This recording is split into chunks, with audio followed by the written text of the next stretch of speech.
Hey guys, welcome back to another episode of Esports, Metaverse, and beyond. How are you doing today, Chase? I'm doing great, and I'm excited today because we have three-time world champion Stefy Bau. Welcome to the show. Hey guys, happy to be here. We're happy too. I know it's going to be a great episode. It will be. I can't wait. Since this is a show for gamers, we'd like to play a little game before we dive in. Are you up for a bit of fun? Oh yes, of course. It's game time. Stefy, what is your favorite video game of all time? Of all time, it must be the video game that I was in. I was in two video games growing up because of my racing career, and one is called Freakstyle and one is called Supercross 2000, both from EA Sports. That's cool. That's cool. What are your top three favorite career races of all time?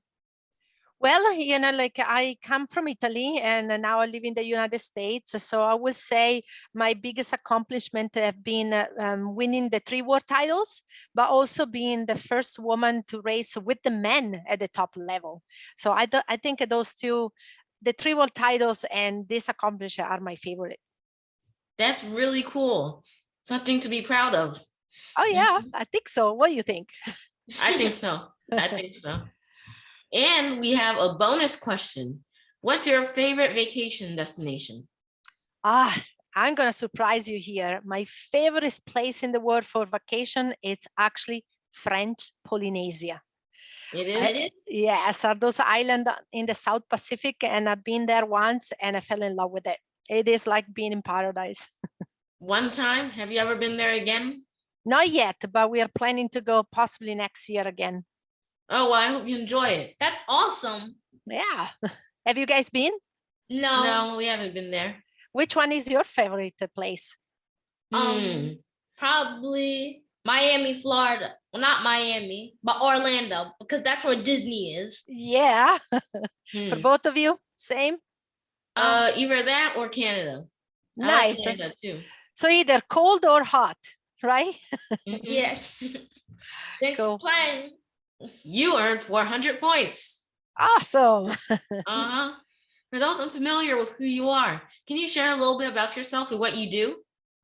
Yes, so I am Italian. I was born in Italy, and when I was little, about 6 years old, I had the dream to become the best motorcycle racer I could be. And that's what I ended up doing. So I raced motorcycle, for until I was 28 years old. Then unfortunately I got hurt, but I turned negative into positive and said, hey, I had a fantastic career. Now I can start a new one.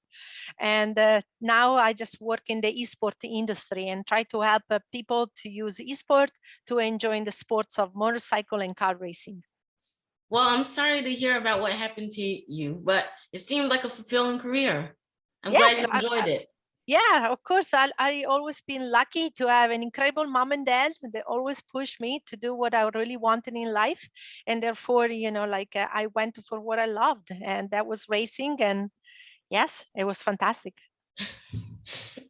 What age did you start racing? I started racing at 6 years old. You did? You did? That's really young. Professional racing?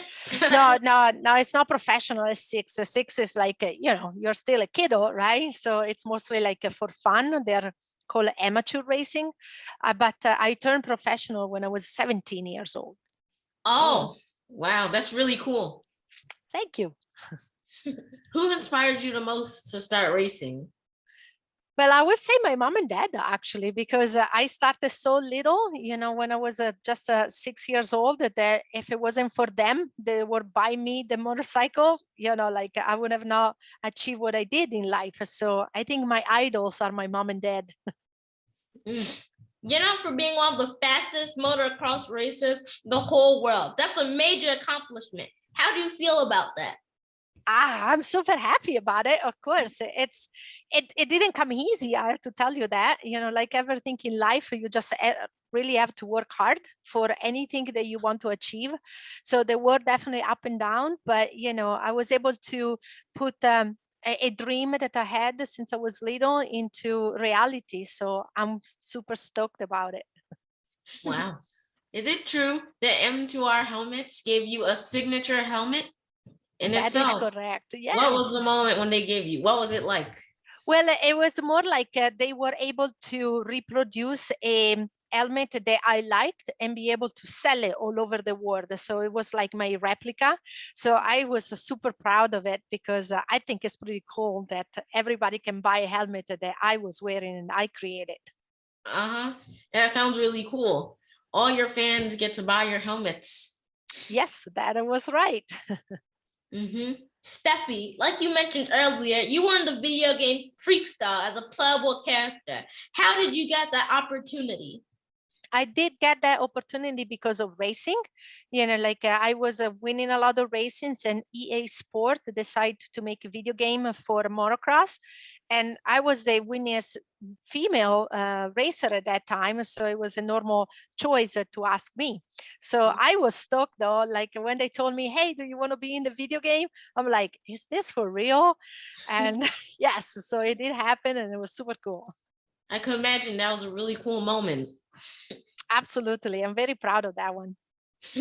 What was the most exciting part about winning world championship in motocross racing?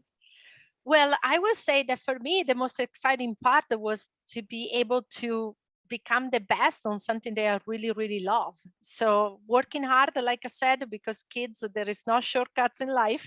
So you have to work hard, but like working hard and then having the luck to have a skill, and I was born with that talent, some of it. So it was just a super cool way to achieve something that I have dreamed of. Okay, that sounds really great. Awesome. Can you tell us about your company, Init Esports, and how or what inspired you to get into the industry of esports? Yes, so Init Esports is a startup. So it's only about a year and a half, 2 years old. And what inspired me was my niece. I was in Italy and I saw her spending like 2 to 3 hours a day watching people video games. And I'm like, what is this happening? And I learned from it because I love to learn from you guys, from the kids. And then I'm like, oh, maybe I can do something cool about it. And for me, it was just trying to figure out a way to get more women and more minorities and more people in general to experience the sport of motorcycle and car racing. But because doing in real life, it's very expensive, doing with gaming, it's a little bit more affordable. So I figured out a way to get more people to enjoy the passion that I have. Yes, that sounds great. Phenomenal. Yeah, thank you. What is sim racing and how is it different from racing in a video game like Gran Turismo? Well, it is. A sim racing means a simulator racing. So all of the top of the line game like Gran Turismo, Assetto Corsa, Forza, those are all simulator game. So pretty much you can play with the console and the controller, or you can have the complete sim setup. With the sim setup, you sit down and you feel like you're really into the car because you have the steering wheel and the pedal, and it feels like you're racing in real life. So it's like a step forward from a video game. You Yes, just sit in there and control it with correct. Okay. We saw that Init Esports had Race Me a couple years back. Can you tell us more about that? Yes, so that was an idea they came up with to try to put the female legends for different sports and put them together and play video games. And I thought that the very cool part was to do it with something that I have a passion about it, which is racing. So we were able to provide them those simulator cockpits where you can sit and play. We send it to them at their house, they put it together, and then they start playing. And it was magical because seeing different sport athletes together competing on the video games, it was just like eye-opening for everybody and super fun. Were you competing? I wasn't because I was directing the show, Oh. so I didn't get to participate with the rest of the athletes. But we did it in the back end, in to the public in the back end. We did. Oh, that sounds fun. Yeah. Please share why diversity and inclusion is important in racing and esports. I think diversity and inclusion is important, period. And also is very important in racing and esport, because it happens most of the time. The only privileged kids, get the chance to do a lot of things. And for me, that I've been a woman that did a male-dominated sport, it's important to try to do as many things as I can to actually open doors for everybody. I really believe that everybody should have chances to do what they love in life. That makes sense. Really a great goal to set. Yeah. Yes. Now it's time for esports metaverse News. We heard that you were included in the New York Times. Congratulations on that. Thank you. Thank you. It's a very, very big accomplishment, and I'm so proud of it. It just happened a few days ago. Oh, wow. Anyone would be proud for that. I love it. Yep. Can you tell us a little bit more about that article? Yes. So, again, for the concept of the diversity and inclusion and try to help everybody, I met this young girl from Zimbabwe in Africa in 2013. And it was fun how the whole thing started, because I got an email from Africa and I'm like, this is not real. There is a girl in Africa that wants to ride motorcycle. I don't believe that. And I delete the email the very first time. Then I got it again and I'm like, okay, let's see this. Maybe it is real, and I want to learn. And that was one of the best things I ever done in my life. So I went to Zimbabwe. I met Tanya. There was an instant feeling of wanting to help each other. And now, Tanya ride motorcycle, and she's becoming a spokesperson for kids all over the world, and with the same passion that I have, motorcycling, racing, but also about giving chances to everybody. So the New York Times heard about our stories and decided to put it on paper. Are you still mentoring her? Yes, I am. It's almost like I'm a second mom to her. She has her mom, of course, and her family, but I really like to help her out and avoid some of the mistakes that maybe I have done, and make her life a little easier. Okay, well, I hope she learns a lot from you. What are some trends you're currently seeing in the world of esports? Some trends, you mean? Yeah, some trends. Yeah, well, I think, like there is a lot of attention now to the world of esport, because, you guys, you kiddos are the next generation. So therefore, the adults are starting to look more and more on what you like to do. And you like to play games, don't you? Yes. So therefore, I think what is going to happen is going to be more and more games that they are more engaging, and then gives a chance to everybody that plays to actually interact in more ways. For instance, I think the sim racing is very good because you can learn math and physics with that. And can you believe it? If you go to school and you have your math professor and teacher to tell you to do an equation based on a video game, I think that would be super cool. That would be cool. Sorry. No, go ahead.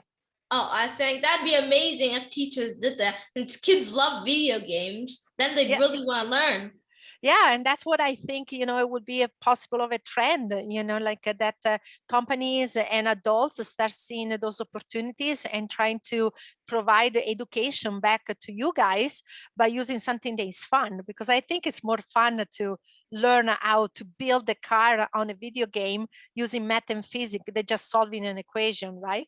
Yeah, because it would actually lead to something in the real world that you can have fun with. That makes sense. Yeah.